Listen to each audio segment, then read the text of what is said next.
It wasn't the sight of the SUV on my front lawn that set me off, believe it or not.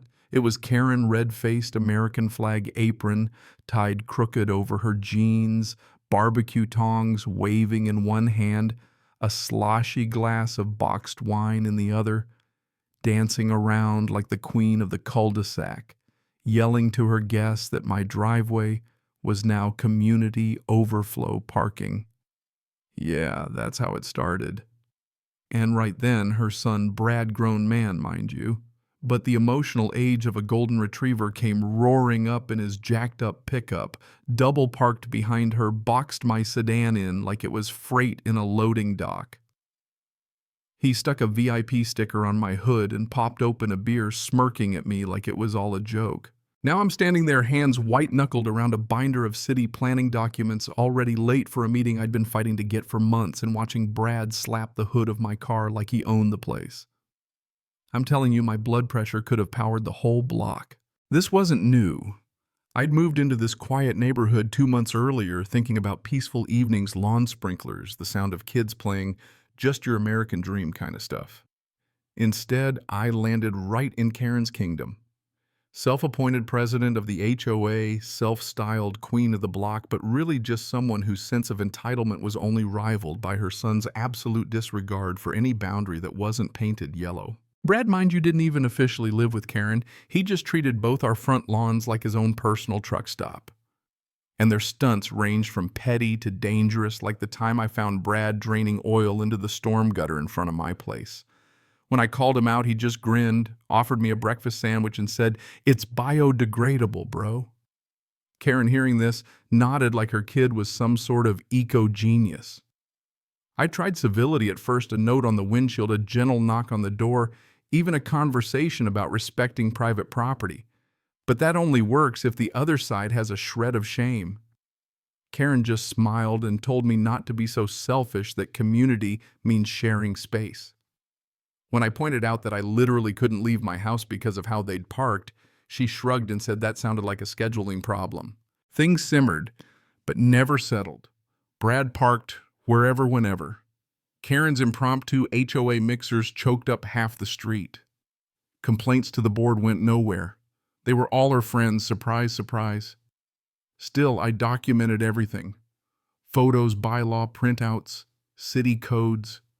I never actually acted on any of it, hoping maybe stupidly that eventually they'd run out of gall. Then the flyer landed. One Friday night, neon orange screaming font taped to every door, annual Karen's Kickoff Cookout.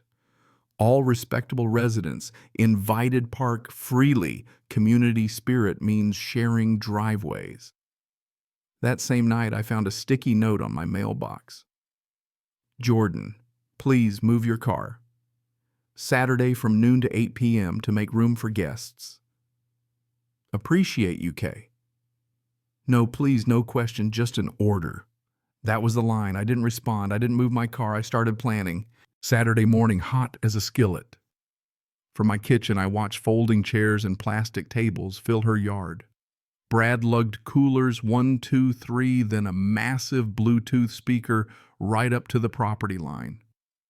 Guests started arriving by 11:30, pulling onto curbs, lawns, and of course directly across my driveway.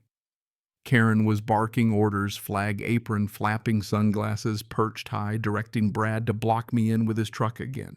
My phone buzzed, a calendar alert, city planner meeting at 12:15. This was my shot to secure funding for the green space project I'd been working on for months. I walked out, tried to keep it civil, and asked Karen to move the cars. She took a long sip of wine, looked me up and down, and said, "It's just one afternoon, Jordan. Can't you reschedule again?" I told her no, I couldn't. Her face darkened. "You always think you're above the rules," she snapped. Brad shrugged, mouthful of burger, tossed a frisbee. "Sorry, bro." I stood there, my driveway locked down by people who honestly believed I was the unreasonable one. Karen waved her tongs. "Go inside, Jordan. You're being a downer." Instead, I went to my office, printed out every bylaw I could find about blocking driveways, highlighted private easement rules, grabbed the memory card from my security camera, and texted it all to my buddy from law school. He replied instantly, "You've got this. Call the tow company. Just make sure you do it while they're in violation." So I did. Called the company, gave them the details, even offered the security footage. 2 trucks on their way arrival coordinated to coincide with Karen's grand welcome toast. And as I hung up, I felt calm. Not smug, just calm, like right before a thunderstorm. Outside, Karen's party hit full tilt. The DJ she'd hired spun the kind of summer songs you only hear at discount pool stores.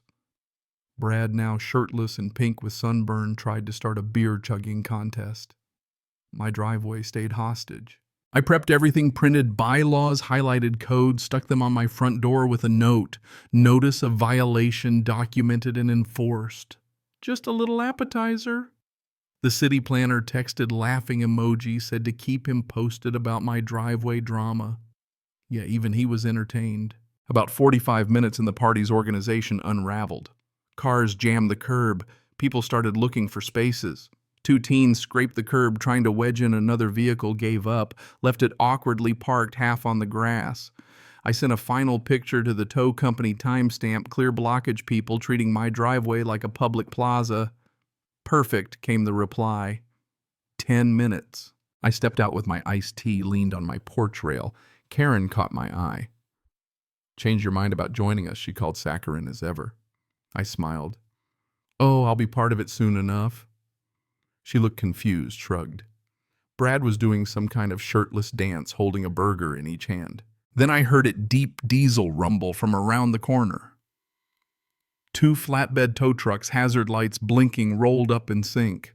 The party didn't notice at first, but I sure did. Then the drivers hopped out, grabbed tow hooks, and the mood shifted like a cold front rolling in. Karen's head snapped around. Her jaw dropped. She sprinted across the yard yelling, No, this is private property. You can't do this." The tow guy held up a clipboard, totally calm. "We have authorization from the homeowner. Vehicles are illegally blocking a driveway." Karen whirled on me, wild-eyed. "Jordan, what are you doing?" "This is a neighborhood event." I took a slow sip. "Exactly. I'd like to participate, but you're blocking my spot." Brad staggered over, slurred something about his rig, but the second driver, a wall of a man, just said, "Back away, sir." People started filming. Karen dialed the HOA on speaker, shouting about hostile acts. Brad tripped over a cooler, doused himself in Gatorade. Guests laughed, clapped, pointed phones. The trucks winched the SUV and Brad's truck up my grass-mangled, but I'd bill them for it later. As both tow trucks pulled away, I called out, "Next time, maybe send out parking passes with those flyers." The crowd rippled with laughter. Karen stormed off, dragging Brad, her barbecue dream in ashes before the burgers cooled. But I knew even as I watched them slink away that this wasn't over. Karen's not the quiet type. By evening, she taped a letter to my mailbox. "Notice intent to file HOA violation for hostile conduct," in all caps, scrawled in her wild handwriting. "You have been reported to the board. You will regret this." I laughed out loud. Hostile conduct. I'd followed every rule, given them chances, documented it all. But logic isn't Karen's thing. She runs on outrage and expects the world to tremble. Later that night, Brad posted some rant online talking about my power trip and community ruin. Neighbors posted back, sharing clips of the towed trucks, Karen screaming me sipping iced tea. Someone made a meme, "When HOA Karen meets the law." It spread. By morning, the HOA Facebook group was lit up half the block, praising me for standing up, the rest clutching pearls about dangerous precedents. The real twist. Someone posted the exact bylaw I used, complete with screenshots and municipal code. Turns out I wasn't the only target. People started telling their own Karen stories. One retired couple shared that she'd find them over a wind chime. Another woman said Karen told her visiting parents to park at the grocery store because they didn't look like they belonged. On and on it went. The tide had turned. Karen naturally called an emergency HOA meeting at the clubhouse. Her agenda addressed the surge in unneighborly behavior. which was code for punish me and rally her shrinking fan club. I went dressed casual, arms full of documents, videos, a legal note from my lawyer. The place was packed. Karen, dramatic as ever, handed out grainy printouts of the towing, gave a long speech about sacrifice and standards, then accused me of orchestrating a public humiliation. When I calmly asked to respond, the moderator, a board member clearly over Karen's drama, nodded. I laid it all out, the rules, the evidence, the footage of Brad drunkenly yelling with his truck blocking me in. Silence, then snickers, then full-blown laughter. Even her usual supporters looked away. Karen tried to rally for a censure, got denied, called for fines, rejected. Someone in the back muttered, "Sounds like you weaponized your own SUV." Word spread Brad had been suspended from work over the viral video. At the end, a motion was made, not by me, to vote Karen out as president. It passed in a landslide. Afterward, neighbors thanked me. Some offered cookies, a car wash coupon, a handshake. The moderator smiled, said, "About time someone stood up." For the first time in weeks, the block felt peaceful. But I knew as I turned into my clear, quiet driveway, this was bigger than a parking spat. It was a reckoning. The week leading up to the HOA vote was wild. Karen went full paranoia, slipping anonymous notes warning of chaos if she lost power. But her meltdown at the meeting had changed everything. Neighbors banded together, sharing years of her petty tyranny. One older guy showed me a bag of handwritten violations from Karen. Everything from Halloween fog machines to laundry lines.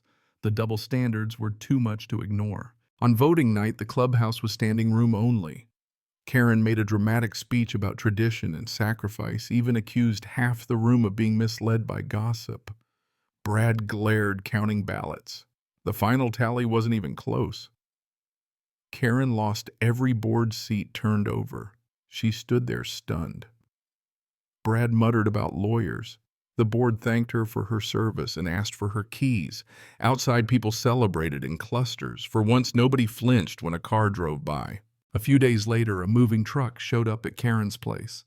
Brad, sheepish, loaded boxes, while Karen barked orders. No one said goodbye. As the truck pulled away, Karen glared up and down the block, daring someone to stop her. I waved from my lawn chair. She froze, turned away, and the door slammed shut. House went up for sale, private listing, all digital, just the way the block wanted it. The new board held a real block party at the community park, music, food, kids running wild, laughter echoing.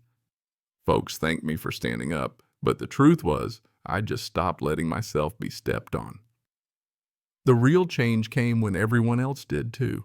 That evening I sat in my chair on the driveway, iced tea in hand, dusk settling soft and cool. The street was peaceful, laughter down the block, the tension gone. I glanced at Karen's old house, dark now, and for a split second almost felt sorry for her. Almost. But then I remembered the notes, the citations, the smug looks, and realized all it took was one well-timed tow, one person saying enough for a whole neighborhood to finally breathe easy. So what do you think? Did I go too far? Or was it about time someone drew a line? Tell me where you stand on neighbors' power and community. Because in the end, it's not about the driveway. It's about standing up for what's right, even if you have to call in a tow truck to do it.